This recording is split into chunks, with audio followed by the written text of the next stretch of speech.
Title: Suspected for Shopping While Black. Part 1. Misidentified. The store smelled like bergamot and money. Leather gloves laid in symmetrical rows. Watches priced like cars sat behind glass, ticking in perfect silence. The lighting was warm, clinical, every reflection polished, every movement monitored. Captain Jalen Cross stood near the cufflinks. He wasn't in uniform. He never wore it off duty. But the poise was there, shoulders back, chin lifted, the stance of a man who flew through turbulence without blinking. His fingers hovered over a pair of rose gold cufflinks. One were $250. He liked them. They matched the inside trim of the Gulfstream G700 he piloted out of Teterboro. He picked them up, and that's when it started. A man in a gray suit, clean-shaven and overdosed on cologne, approached from the left. Didn't introduce himself, didn't smile, just said, "Please put that down, sir." Jalen turned slowly, raised an eyebrow. "Excuse me?" The man didn't blink. "We ask that merchandise not be handled unless you're being assisted." Jalen glanced around. No one else in the store was being assisted. A white couple was testing sunglasses. A teenager was scrolling through scarves, alone. Jalen placed the cufflinks back on the velvet. "Did I trigger a silent alarm by touching something?"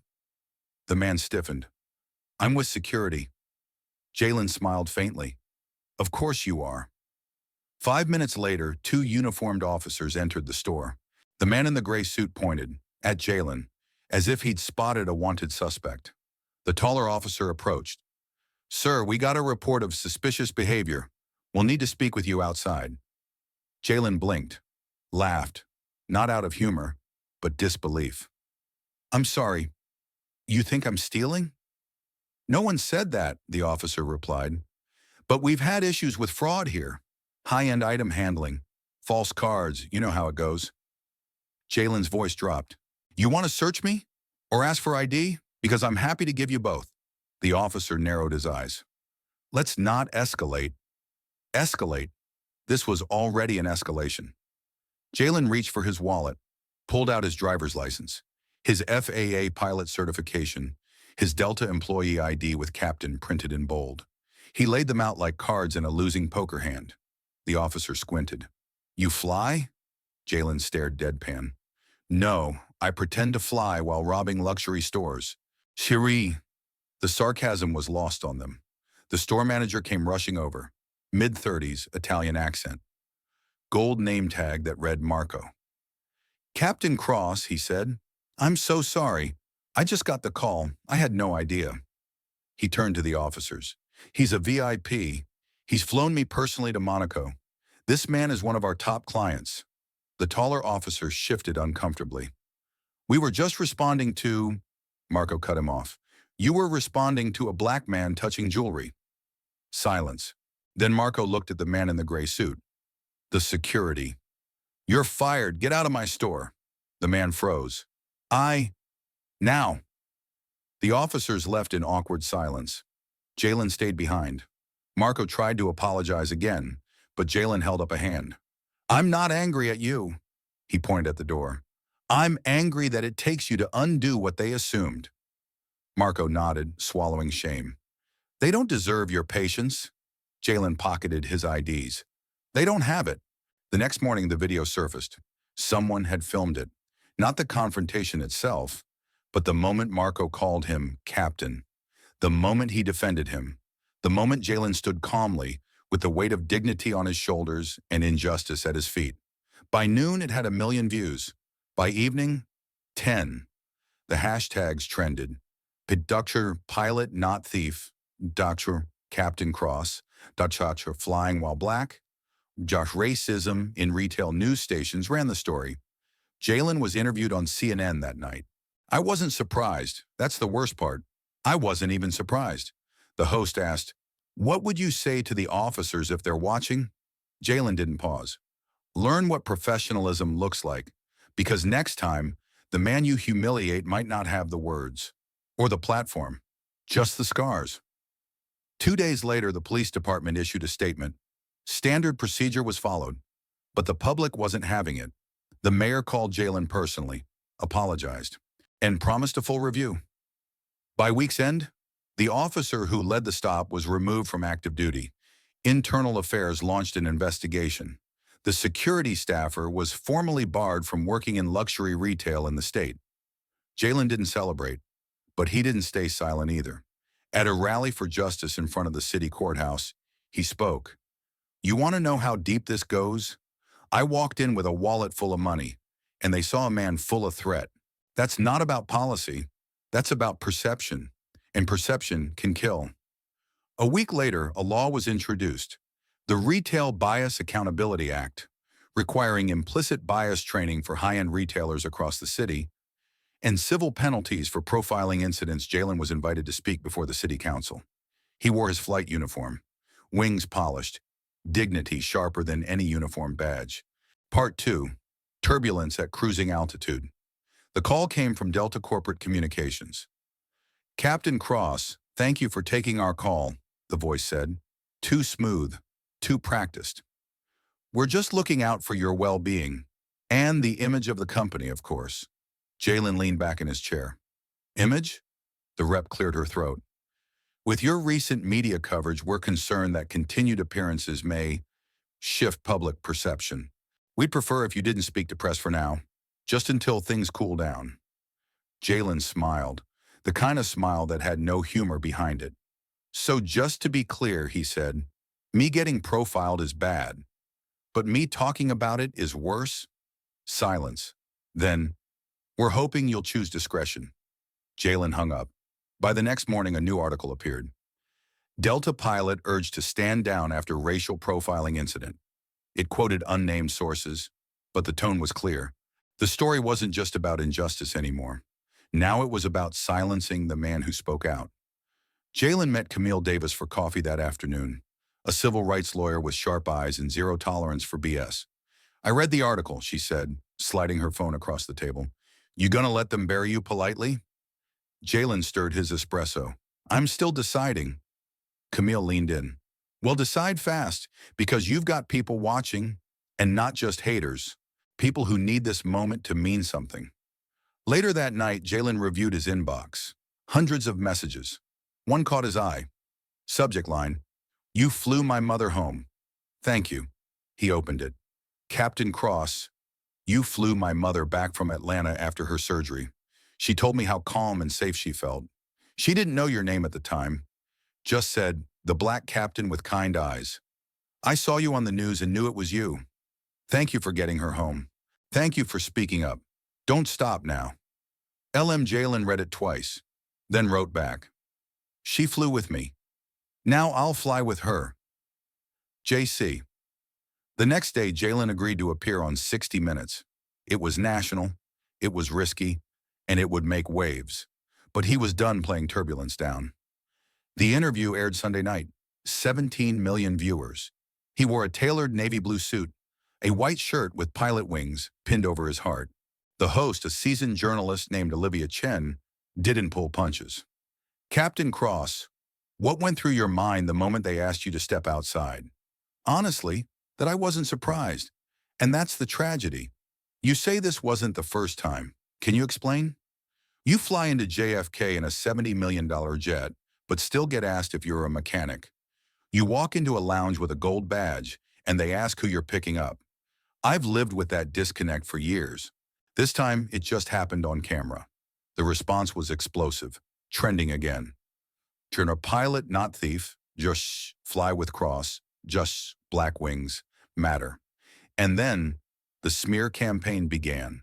Anonymous posts on forums, claims that Jalen had been aggressive during a flight years ago, that he was disrespectful to crew members. No documentation, just rumors. Old photos surface. Jalen at a nightclub in college, laughing, holding a drink. Suddenly, they became evidence of instability. Delta released a brief statement. "We support all our pilots and believe in the values of inclusion and integrity." No name, no solidarity, just distance. Camille called again. "You knew this was coming," she said. "Yeah," Jalen replied, "but I didn't think it would feel this personal." "No, familiar." A former flight instructor texted him, "You're making us proud. Don't let the altitude fool you. The pressure's real up here. Then a surprise. Marco, the store manager who defended him, called. I've been contacted by people wanting to host a formal apology event. On record. A panel about racial bias in luxury retail. They want you to headline it. Jalen raised an eyebrow. Let me guess. Sponsored by the same company that fired their security guy? Yes, but they're serious. Are they sorry, Marco, or just scared? Marco paused. I think both. The event was held at a downtown convention hall. Cameras, influencers, CEOs, politicians. Jalen wore his flight uniform, not to show off, but to remind them he belonged. He stepped to the mic, cleared his throat, and said, I don't want a standing ovation. I want to walk into a store and not be seen as a suspect. I don't want flowers. I want policies. I don't want your guilt. I want your change. The room fell silent. Then applause. Not thunderous, but sincere. That night, Jalen received another email from a black teenager in Detroit. I used to want to be a rapper. Now I want to be a pilot. Because of you. He smiled, then looked out the hotel window at the city lights. And for the first time in days, he felt lighter. Not because the fight was over, but because he wasn't flying alone. Part 3, Altitude and Influence. The invitation came on White House letterhead. Jalen stared at it for a long time. The Department of Transportation was launching a national initiative on bias reduction in transportation and hospitality services. They wanted him to be the face, the voice, the ambassador. At first, it felt like a win. He imagined the campaign posters, the ads in airports. His story used to promote awareness and training, not buried under shame. But then came the first red flag, a phone call from a policy consultant attached to the project. Captain Cross, we're thrilled you're on board. Just one thing. We'll be providing a media coach. We want to keep the tone optimistic, less confrontational, more unity. Jalen blinked. You mean less truth? No, the voice hurried. Just less history. Focus on healing, not the wounds. He called Camille that night. She didn't hesitate. If they're paying for your voice but filtering your message, they don't want you. They want your symbol. Jalen didn't say yes. Not yet. Instead, he flew. 3 back-to-back legs. Dallas to Seattle. Seattle to Atlanta. Atlanta to LAX. 30,000 feet was where he did his best thinking. Above the noise. Beyond the noise. But never detached from it. In LAX, he grabbed a late lunch in the terminal. Unnoticed at first. Then a TSA agent approached. Captain Cross? He nodded. The woman smiled. I just wanted to shake your hand. My nephew's in flight school because of you. Jalen smiled. That's the best kind of turbulence I've ever caused. That night, the Foundation for Aviation Equality reached out. They wanted him to speak at their annual summit. No filters, no spin, just him and real stories. He agreed. At the summit, he shared the stage with a Latina helicopter pilot who was grounded after being mistaken for undocumented, a Sikh flight attendant who was asked to remove his turban for customer comfort, a gay black ground marshal who was denied promotion after 12 years of spotless record. It wasn't just about him anymore. It never was. Later that evening, while signing programs, a man approached. White, late 60s, retired airline captain. I used to believe this wasn't a race thing, he said. I figured good pilots get respect. Period. Jalen waited. Then the man added softly, but I watched what happened to you, and I realized, if you had to go through that, maybe the system's not as fair as I thought. Jalen nodded. Awareness is the beginning. Back home, the media pressure grew. News outlets speculated whether he would accept the federal spotlight. Social media was split. Some begged him to take the job. Change from the inside. Others warned him. They'll muzzle you like they did the others. Camille texted him one line. Your voice, your terms, or no deal. He requested a private meeting with the campaign's federal coordinators. The table was long, the room sterile, officials in suits, PR advisors with tablets, a token diversity officer. They smiled a lot and said little, until Jalen said, I'll do it if I write my own speeches, if I approve the scripts, If no one edits my truth. They paused, shifted in their seats. Then someone, a high-level coordinator, spoke. Captain Cross, we want to work with you, but we also have to consider public sentiment. If the narrative gets too emotional, it becomes political. Jalen stared at him, then said clear and slow, it's already political. The moment a black man holding cufflinks became a threat, this stopped being just a story. It became a statement. Either we say it loud, or we say nothing at all. The room went quiet. Then the official stood. You're clearly passionate, but we may have to explore other representation. Jalen rose calmly. Then explore away. He turned to leave. At the door, he added, when you're ready to tell the truth, not the version that polls well, you know where to find me. The press got wind of the meeting breakdown within days. Another firestorm. Jalen Cross rejects national campaign over integrity clash. Captain Cross says no deal to filtered truth. He didn't respond. Not on TV, not online. He let his silence speak louder than any campaign slogan. But then, something unexpected. A private donation came into the Aviation Equality Foundation. $2 million, anonymous. With a short note, let him keep flying on his own terms. The foundation used the funds to launch the Cross Initiative, a national mentorship program for young minority pilots, legal support for aviation employees facing bias, open data reports on racial disparities in airline HR practices. They asked Jalen to give it a name. He smiled. Clearance code VIP, because that's what he was, and what every black kid walking into an airport with a dream should feel like. Part 4, Cabin Pressure. It was supposed to be routine. Delta Flight 842 from JFK to San Francisco. Jalen had just taken the captain's seat, ran through the final checklist, and nodded to his first officer, a young Korean-American pilot named Benji Lee. The cabin doors closed. The flight attendants gave the safety briefing, all clear, until the knock came, urgent, from the lead flight attendant. Captain, she said quietly, we have a situation in 1A. Which passenger? Mr. Lawrence Gibbons, the hedge fund exec. What's wrong? She hesitated, then, he says he wants to confirm the identity of the flight crew before takeoff. Jalen blinked. He wants what? He asked if that man in the cockpit is the actual captain, and whether someone could double-check credentials before we leave the gate. Benji, overhearing, muttered, unreal. Jalen unbuckled, walked calmly into first class. All heads turned. Mr. Gibbons sat in 1A, flipping through the Wall Street Journal like nothing had happened. Jalen stopped beside him. I'm Captain Cross.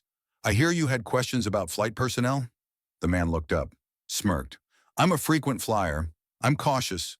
The world is unpredictable these days, you know. Jalen nodded slowly, then leaned in slightly. This plane is certified. This crew is trained. And I am the most predictable thing on board. I will take you to your destination, or I will not fly this plane at all. The cabin was silent. Jalen turned to the attendant. Does he feel safe? Gibbons hesitated, then muttered, proceed. Jalen smiled. That's what I thought. Back in the cockpit, Benji was fuming. You want me to file an incident report? Jalen shook his head. Not yet. By the time they landed in San Francisco, someone had already posted about it.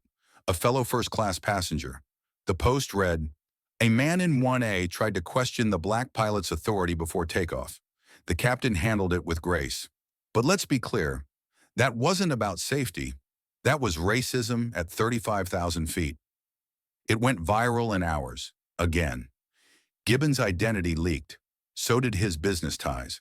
By the next day, his hedge fund issued a statement distancing themselves from his behavior. 2 board members resigned. And Gibbons? He issued a public non-apology. I'm sorry if my concern was misinterpreted. Jalen refused to comment, but others didn't stay silent. A coalition of current and retired pilots, including several white veterans, issued a joint letter of support for Jalen. No captain should be required to validate his humanity before takeoff. Jalen met Camille again over coffee. You know what this means, she said. He nodded. They're going to ask me to speak again. Are you going to? I wasn't planning to. I'm tired of being the symbol every time someone else messes up. Camille leaned in. But you don't speak for them, Jalen. You speak for the one kid in the terminal watching all this, deciding if he belongs in the sky. A week later, Jalen gave a speech at the National Aviation Ethics Summit. It wasn't televised, but it didn't need to be. Someone filmed it from the crowd, and once again, it lit up the internet. Jalen stood at the podium, no script, no pilot uniform, just a black t-shirt with the words, "Still flying." They keep waiting for me to explode, to lose composure, because it's easier to write off an angry black man than a dignified one. But let me say this, dignity isn't silence, and patience isn't permission. He paused, looked into the crowd.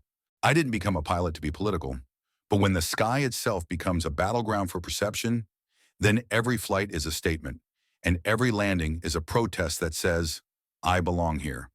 When he walked off stage, the applause didn't stop for minutes. Later that night, Jalen received a message from someone unexpected. Benji Lee, his first officer, had posted the full story, including how he'd seen the same thing happen to his father, a Korean airline mechanic 20 years ago. Jalen didn't just handle it, he taught me how to carry fire without burning down the cockpit. Part 5, Flight Path Redefined. The message came via encrypted email from Astrojet, a fast-growing privately owned luxury airline known for its white glove service and aggressive expansion. Subject, a new kind of captain. The job offer was clear. Position, Chief Officer of Diversity and Passenger Experience. Salary $750,000 base plus stock options. Scope, full oversight of passenger policy, crew training, diversity hiring, branding strategy. Reporting to CEO, location, New York, flexible. Jalen stared at the screen, then read it again. He wasn't just being offered a seat at the table. He was being asked to reshape the table itself. Camille's reaction? Half laugh, half warning. That's a golden key, but every key opens something. Not always what you expect. Benji was more blunt. You're seriously thinking about it? I'd be building from the inside, but you'd be grounded. Jalen shrugged. Maybe it's time. Benji stared at him. You built your legend in the air, Jay. You sure you want to be a symbol on the ground? Still, the offer tugged at him. Hard, because Astrojet promised resources, autonomy, and most importantly, impact. He flew one last route before deciding. NYC to Cape Town, a long-haul transatlantic. Somewhere over the Atlantic at 38,000 feet, staring into the vast dark ocean, he made the call. He met with the Astrojet board the following week. Glass towers, modern art on the walls, diversity, mostly on the pamphlets. The CEO, Diane Mercer, greeted him like royalty. I've followed your journey, she said. This industry needs your voice, not just on panels, but in the manuals. The contract was long, but his conditions were few. Full authority to rewrite passenger experience policy. A public commitment to implicit bias reform. No restriction on public speaking. No tokenism. His team would include real changemakers. Diane nodded. All of that, granted. Jalen signed. And overnight, he went from Captain Cross to Chief Officer Cross. His first move? Launch an internal audit of all Astrojet complaint data. It wasn't pretty. Disproportionate, unruly passenger reports against black and brown travelers. Higher rate of flight denial to passengers with foreign-sounding names. Slower customer resolution for complaints filed in Spanish or Mandarin. The board was nervous. You're moving fast, one exec whispered. Jalen replied, racism's been moving faster for a lot longer. I'm just catching up. He revamped the onboarding experience, introduced real bias training designed by actual psychologists, partnered with HBCUs and aviation academies to recruit diverse pilots. Launched a campaign. Every seat deserves dignity. Posters in every terminal. His face, his words. But not everyone applauded. Old guard crew whispered that he was too political. One veteran pilot filed a grievance, claiming he felt targeted by inclusion workshops. The media twisted it. Jalen Cross sparks culture war in the skies. He stayed calm. He remembered what Camille once told him. They're not mad because you broke the rules. They're mad because you rewrote them. Then 6 months in, a call came From Delta, the very airline that once asked him to stand down. They wanted to co-host a joint summit with Astrojet on racial bias reform. Their VP even said, "You've raised the bar. We'd like to meet it." Jalen didn't gloat. He just said, "I'll come, but I don't do symbolic. I do systems." At the summit, he opened his speech with this: "I left the cockpit not because I was tired of flying, but because I was tired of landing in the same broken system. So now I build the runway." As the room stood to applaud, Jalen didn't smile for the cameras. He smiled because he could finally see it. A new kind of sky, a new kind of airline, a future where nobody had to prove they belonged at 35,000 feet. Part 6, Turbulence. Within the incident happened at Gate 47B, Denver International Airport. Flight 2114 to Boston. Everything had been cleared. Passengers boarded. Crew present. Until the captain, Gregory Hale, walked off the jet bridge and refused to reboard. Why? Because his first officer, Captain Annie Zhang, had an accent. When asked to explain, he replied, "She's not American enough for a command position. I'm not risking my license." The gate agent froze. So did the flight attendants. Within an hour, the incident hit the internal Astrojet channel. By the next morning, it was on CNN. The story made headlines. Pilot walks off jet over Asian co-pilot. Astrojet facing discrimination storm midair. Jalen read the transcripts. Twice.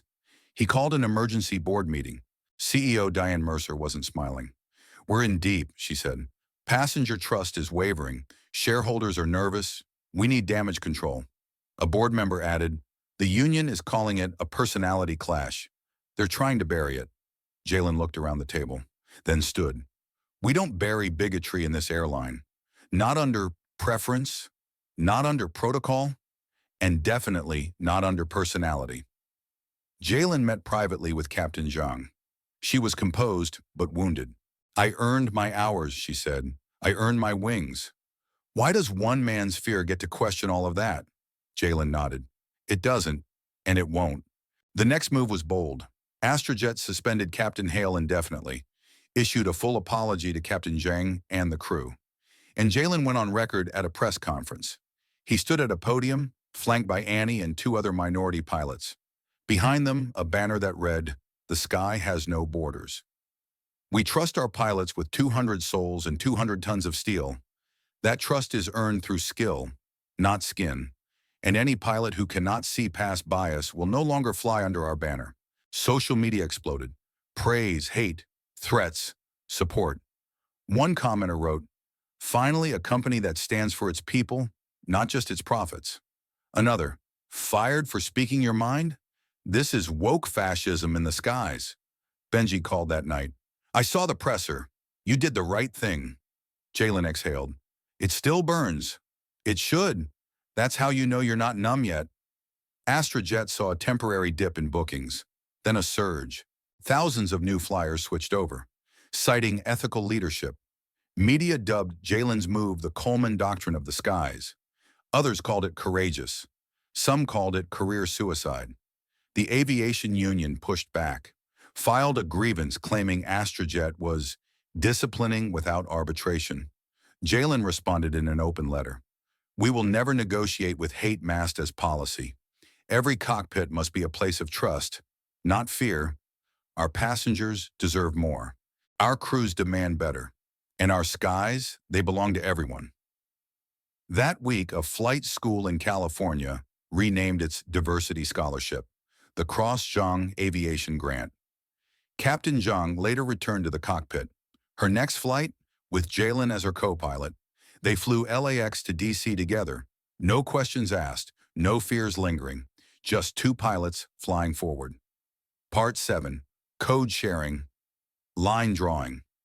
Astrojet was on the verge of a billion-dollar expansion. The goal? Access to exclusive routes through Southeast Asia and the Middle East. The key? A code-sharing agreement with Sky East Airways, the state-run carrier of a powerful oil-rich nation. On paper, it made sense. Cheaper fuel, faster routes, more international recognition. But behind the scenes, it was a cultural minefield. Jalen reviewed the internal Sky East HR records leaked by a global watchdog group. 0% of senior pilots were women. No black or dark-skinned crew members on international flights. Disciplinary actions 4 times higher for minority ground staff. Uniform rules that banned religious headwear. Arabic-only announcements despite multilingual crews. He brought the report to the Astrojet boardroom. "This isn't a partnership," he said. "It's an endorsement of exclusion." One executive replied, "But that's their culture." Jalen's eyes narrowed. So was segregation. Diane Mercer, the CEO, looked torn. "We need this," or she admitted. "Without this deal, we're stalled." "You know that." Jalen replied calmly. "You asked me to rewrite what flying meant. So I did. And I won't trade that vision for a faster route to Tokyo." The next morning, a leaked memo hit the press. Astrojet's DEI chief pushes back on Sky East deal, citing systemic exclusion. The backlash came quick. Financial blogs called him idealistic. Investors panicked. One headline read, "Captain of Culture might crash the fleet." Camille called him from New York. "You okay?" Jalen sighed. "This is different. It's not just me anymore. It's jobs, futures." She paused. "Then ask yourself, what kind of future are you building? One they fear or one they follow?" Days later, Sky East executives arrived in Manhattan for negotiations. Astrojet's legal team prepped the talking points. They asked Jalen to stay out of the room. "We don't want the cultural tension to cloud the financials," one lawyer said. Jalen smiled without warmth. "Then your financials are already cloudy." Instead, Jalen requested a private meeting with Sky East's chief operating officer, General Kareem Al-Nouri. It was tense, polite, then cutting. "I've read your profile," Al-Nouri said. "You are a hero in your country, but here we value tradition." Jalen nodded. "And I value safety, trust, diversity. Your traditions might land planes, General, but mine lift people." Al-Nouri leaned forward. "Are you saying we are backward?" Jalen didn't flinch. "I'm saying you're flying with blinders on, and sooner or later, you'll crash into the world as it really is." The meeting ended without a handshake, but with respect, and something else, a pause. 2 days later, the Astrojet board convened. Diane looked at Jalen. "We have a compromise." Sky East agreed to remove religious appearance bans, begin recruitment of female pilots, translate all safety announcements into 3 core languages, launch a DEI pilot program, co-led by Jalen's team. The catch? The full partnership would still go forward. Jalen had a choice: accept the compromise, imperfect but a start, or walk away, risking the whole deal. He stood at the edge of the rooftop headquarters that night, looking over the skyline. Then he called Camille. "It's not the sky I wanted," he said, "but maybe it's a sky someone else can build on." The next day he signed and released this statement. "Progress is rarely perfect, but if we wait for perfection, we'll never take off. This partnership begins under watch, and we'll keep watching every mile, every hire, every gate." Within weeks, Sky East launched its first training class of female cadets. Astrojet created a global equity dashboard, publicly available. And Jalen announced a new mantra for future partners: no compromise without accountability. Passengers noticed. So did the world. And somewhere in a village outside Jakarta, a 12-year-old girl saw a picture of Captain Zhang on a billboard, wearing a headscarf. Under it, "Your wings don't need permission." Part 8, The Crash and the Silence. It happened at 6:43 a.m. Flight 618 from Miami to New York made an emergency landing in a marshland outside Jacksonville. Landing gear failure, no fire, but a hard impact. The fuselage split in 2. All passengers survived the crash, but 6 people were critically injured due to a delay in evacuation from the rear of the plane. All 6 were black or brown passengers seated in economy rows 30 through 35, and 4 of them waited 12 minutes before being pulled from the wreckage. Within hours, the incident dominated headlines. Heroic pilots save Flight 618. Then, why did rescue take longer for passengers in back? Then, racial disparities in emergency response? Jalen was pulled from a strategy meeting when the footage came in.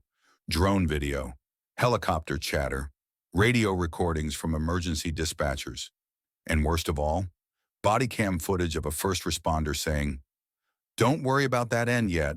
They're mostly coach." Jalen's blood ran cold, not because it was new, but because it wasn't. Camille flew in the next day. "You need to say something," she said. "I will," he replied, "but not just to cameras." He arranged a private meeting with the National Emergency Response Council. 20 members, all high-ranking, all defensive. Jalen stood before them and played the tape. Let the silence linger.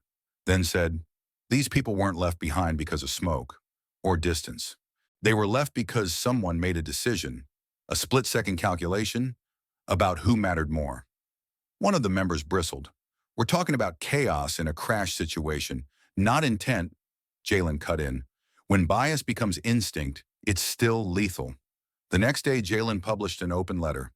"I am no longer surprised when injustice happens at 35,000 feet, but I will never stop being enraged when it happens on the ground, where choice is clearest and life is in the balance. Every gate matters. Every row matters. Every life matters."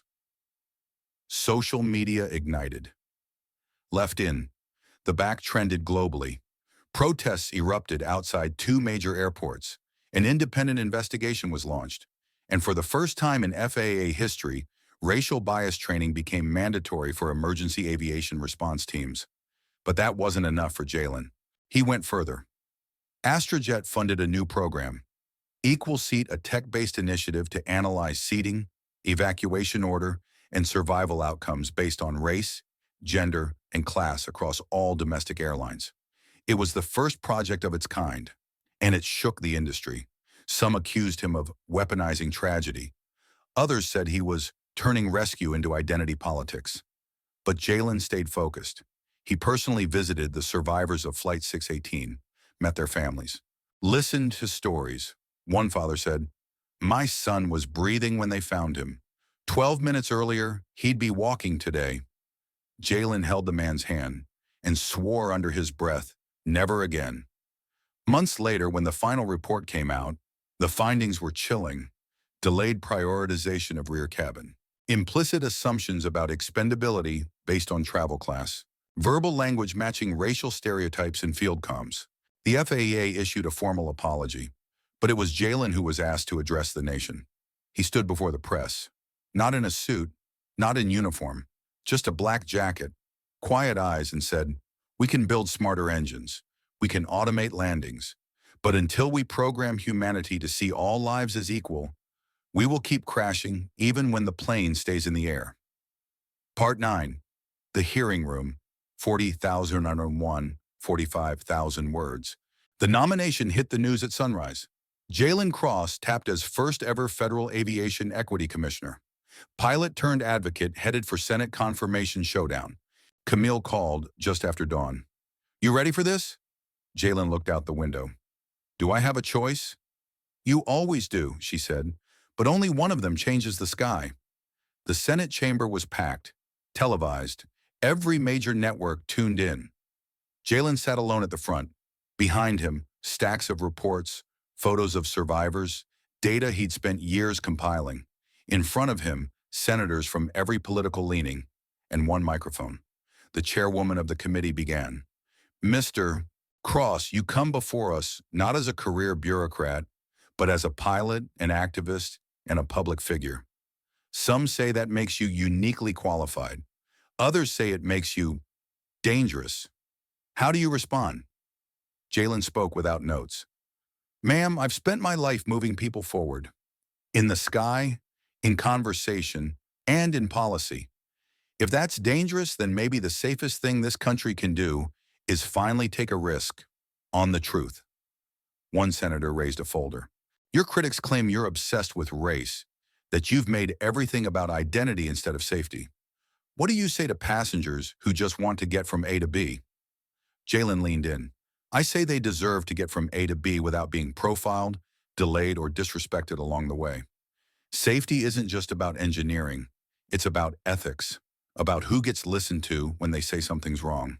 Another senator, older, skeptical, asked, "Do you believe this country is inherently racist?" Jalen paused, then answered carefully.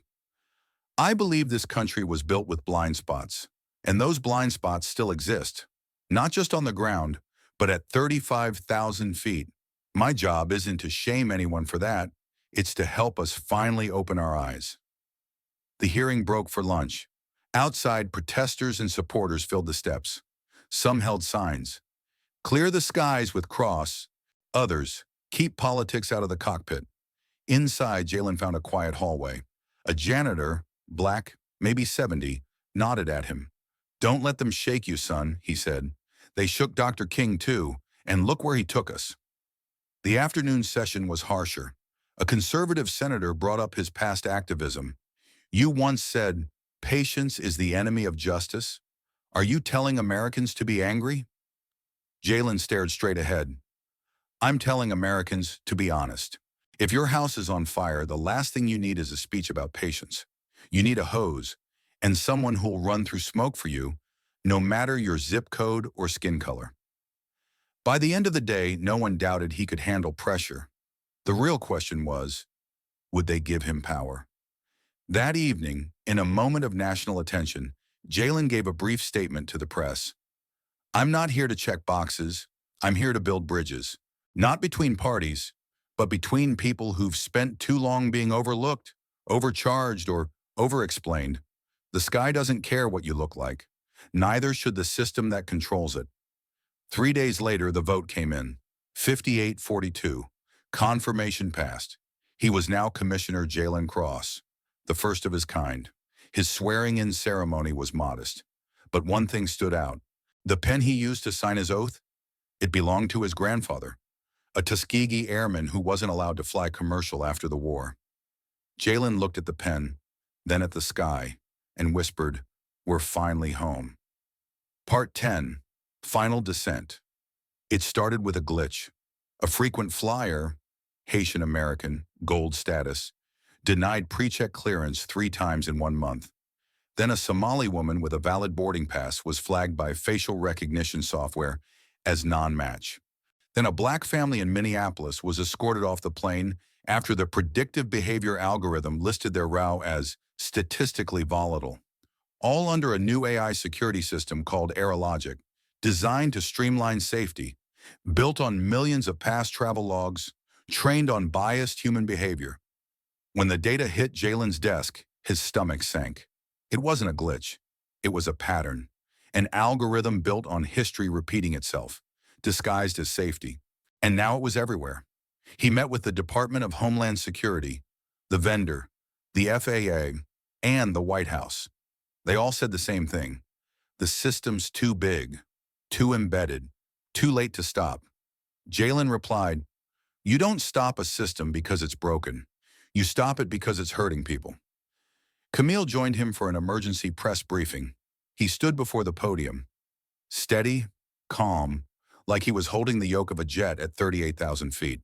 "We built a machine to protect us, but that machine was trained on mistrust, and now it's doing exactly what we taught it to do. Fear difference, target color, punish unpredictability. When unpredictability just looks like a different face, a different name, a different rhythm of movement." He paused. "This is not about coding. This is about courage. And as commissioner, I am grounding Aerologic immediately." The backlash was instant. News outlets called it reckless. Lobbyists said it would cripple airport efficiency. Senators demanded his resignation. But the people? The people stood with him. Pilots across the country started flying with pins that read, "Clearance Human." Flight attendants began greeting passengers with, "Your presence is not a risk, it's a right." Passengers started sharing stories, ones they'd kept quiet before. "I was searched for bringing too many books. I was pulled aside for traveling alone," while brown. "I stopped flying because I stopped feeling welcome." 1 week later, Jalen stood before Congress again, not to ask, but to declare. "We cannot program our fear and call it security. We cannot feed injustice into a computer and expect justice to come out. And we cannot keep telling travelers they are a threat because they look like a headline instead of a person." Congress passed the Passenger Equity and AI Transparency Act 2 months later. For the first time, any AI system used in public travel had to be tested for bias by independent auditors, include transparent review logs, allow public opt-out options, be overseen by a human ethics panel. Jalen chaired that panel. In his final act as commissioner, Jalen flew one last flight, a surprise short route, NYC to Atlanta. He walked into the cockpit, greeted by a young, nervous black pilot. "Wait," the young man said. You're, you're Jalen Cross." Jalen smiled. "Not today. Today, I'm your co-pilot." They took off together, leveled at cruising altitude, clear skies, a cabin full of passengers who would never know how close they came to being coated out of comfort or out of dignity. After landing, Jalen stepped off the plane into the terminal. A little girl waved from a window.